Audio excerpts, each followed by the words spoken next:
For people that feel like they're wasting their time, they're not getting the results they want, what is one thing that they could be doing right now that would turn things around for them? I think one of the things is the way that we approach time. This is something that almost no one talks about anymore. So I feel like you may be behind. You may actually be behind your destiny right now. Like maybe you're not on pace. In fact, I think most people watching this, listening, will say, I am behind on achieving my destiny. I'm not exactly sure what it is, but I feel like it's slipping. I feel like I'm behind. So you better figure out time differently. And you can bend and manipulate time to your advantage. And so I, about 25 years ago, went, I'm not the most talented. I'm not the smartest, and I'm really not. I don't come from, a whole track record of success, right? I don't have the perfect upbringing. How in the world am I gonna win? I gotta do things other people aren't willing to do, and I gotta fix the way I look at time. The most stupid, antiquated, ridiculous concept on planet Earth today very well may be that a day is 24 hours. It's so stupid. It's the dumbest thing ever. 24-hour days were contrived when there were no cars. There was no electricity. If I wanted to get you a message, I had to write something down if I could, send it on a horseback, hope you get it. That's insane. Never mind the internet. So what used to take hours, days, weeks, months, years to do can be done now in a millisecond in the internet or on our smartphones. Yet we measure the time the same way that guy did? That's bananas. That is so stupid. And so my days now are from 6 a.m. to noon. That's a day. It's 6 hours. And in that day, some days you just chill. But in that day, I'm gonna get the amount of productivity, faith, working out, fitness, money, business, you name it, in that day. We've all had a morning where we go, I got more done this morning than I have in weeks. Well, why can't you do that every morning? So I measure time. I've compressed and condensed time. I've bent it. My day is 6 a.m. to noon, and I'm not crazy. You're crazy for thinking it takes 24 hours, just like some dude in a cave did 300 years ago. And it's unfair that people have taught you this. My second day starts at noon and goes till 6 p.m. That's day 2. But what the cool thing is, at the end of day 1, this clock goes off about noon every day, bro, and goes, what did I just get done? What didn't I do? What do I need to be accountable for? What do I need to double my efforts? Just like you do at the end of most days, right? And then the next day is 6 p.m. to midnight. And some of those are just fun days. Sundays I chill, right? But some days they're really super productive. What I've done now is I have changed and manipulated time. I now get 21 days a week. Stack that up over a month, I'm gonna kick your butt. Stack it up over a year, you're toast. Stack it up over 5 years, my entire life is different than it would have been otherwise. And if you do this for about 90 of your traditional days that you think are, you will come back to me and go, that profoundly impacted my life. And here's the other thing that happens. The world responds to you differently when you value your time like that. What is precious is valuable. That's why a diamond or this watch is way more expensive than the piece of paper that's written down there, because it's more scarce. When your time, when you interact with the world, is slightly more scarce, they respond to you as if you're more valuable.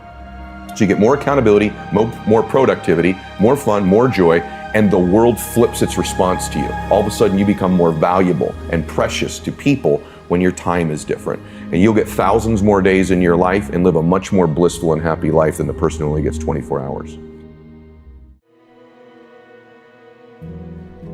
Building self-confidence is the process of keeping the promises you make to yourself. And if you lack self-confidence, you've got a relationship and reputation with yourself that's not very favorable. But in life, as you know, we don't get like our goal. We get probably 25% of our goals.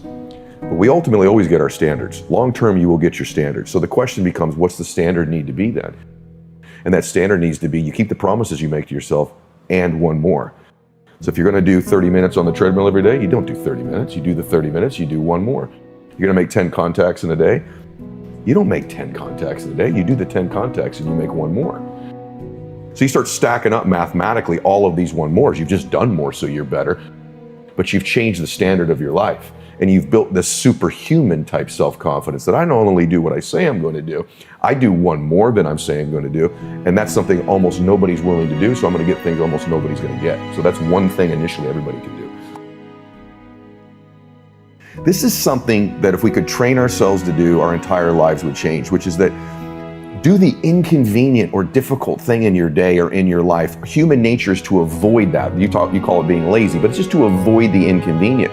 Napoleon Hill says in Think and Grow Rich, which I love, he says, on the other type of temporary pain, you are introduced to your other self, and that other self produces another life.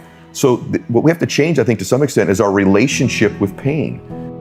I'm willing to pursue pain. I'm willing to pursue discomfort and do the inconvenient thing, because on the other side of that, I have extended my capacity. I've literally changed who I am by getting on the other side of that. When you find a family or a person that's happy and successful, or either one, somewhere back in their lineage, they weren't. That family wasn't. And then the one shows up. The one. And that one changes that family forever. It changes the way they live, the way the world treats them, the way they think. They're the Neo. They're the one in their family. And in my family, I'm the one. I'm the one. I didn't like it. I didn't hope for it. I fought for it. And if you're listening to this or watching it, why don't you consider the fact that potentially maybe you're the one? And the fact that you don't think you are, or that you're not qualified to be the one, or don't have the background or the skills or the confidence, probably makes you the one, because that was me. So if you're listening to this or watching it, stop discounting yourself. Stop carrying these bags of your life of the things you're embarrassed or ashamed of, or that you think are insignificant, that don't amount to anything. Those are the things, you, precious you, that could change another precious human being's life in a moment where they need you the most. And if you don't believe you're qualified, if you don't believe you can do it, you're gonna miss those moments in your life. And your entire existence here wasn't what it was supposed to be. I was with Kobe the week before he passed away. I wonder if someone would have whispered, Kobe, when he got in the car today, 6 more days. How would that week maybe have been different for him? What would he have said? Who would he have loved? Who would he have reached out to? What would have mattered to him?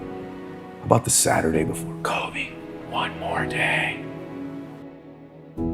See, it hits us when I say that. And there's a whisper happening that you can't hear.